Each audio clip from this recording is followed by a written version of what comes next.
Après avoir vécu un état proche de la mort, où ne subsistait rien de la personnalité à laquelle on avait l'habitude de l'identifier, Rahmana Maharshi, le grand sage Advaitin de l'Inde contemporaine, partit vers la montagne d'Arunachala, en laissant ce petit mot à sa famille. « Ne vous inquiétez de rien, je monte vers mon père. » Parti vers le silence de la montagne, il demeura si longtemps dans la pénombre des grottes, toujours silencieux, accordant son souffle au grand souffle de la vie.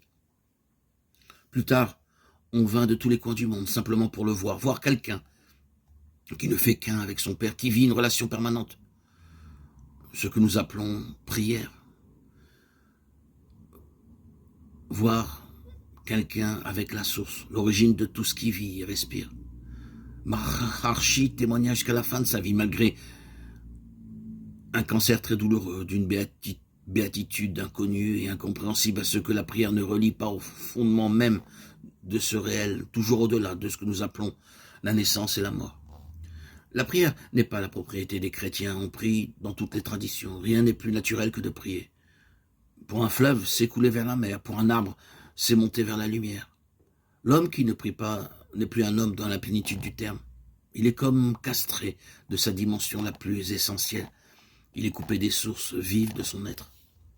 Mais prier, ce n'est pas toujours réciter des prières, accomplir tel ou tel rite, comme le dit Jésus à la Samaritaine.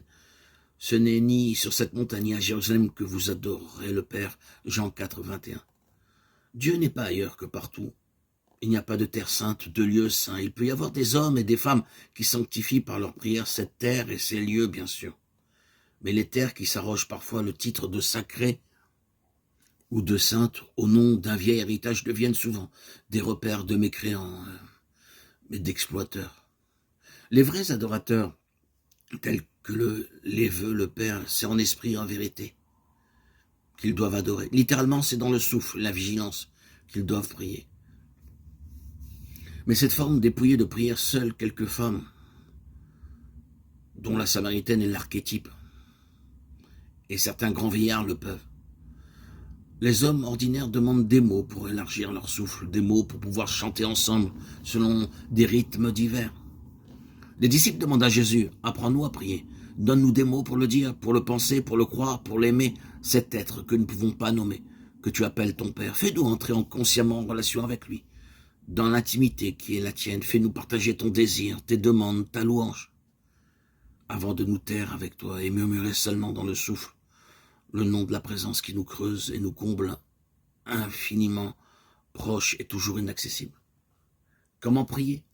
Entrer en relation avec un inconnu. Même si celui-ci nous fonde, il nous manque encore plus. Y aurait-il des mots, des ponts sur l'abîme qui nous relient à Dieu? Yeshua va ressortir la vieille échelle qui servit autrefois à Jacob, Genèse 28, 12, lors de son songe pour unir le ciel et la terre. Il va reprendre toutes les paroles essentielles de la prière juive dispersées dans les 5 livres, les vieux rouleaux de sagesse, de chants et de prophéties. Et à travers ceci, c'est la prière de tous les hommes qu'il reprend, dont il fait une échelle. C'est la prière de tous les peuples, de toutes les nations, sachant que nous ignorons encore celle des chiens, des chats, des ânes et des les plus lointaines étoiles. Chaque matin, le soleil se lève, et tant qu'il se lèvera, je me tiendrai debout avec lui, avec tout pour prier. Ma prière, c'est mon désir, disait saint Augustin. L'important dans la prière, ce ne sont pas les mots, mais le désir qui les habite.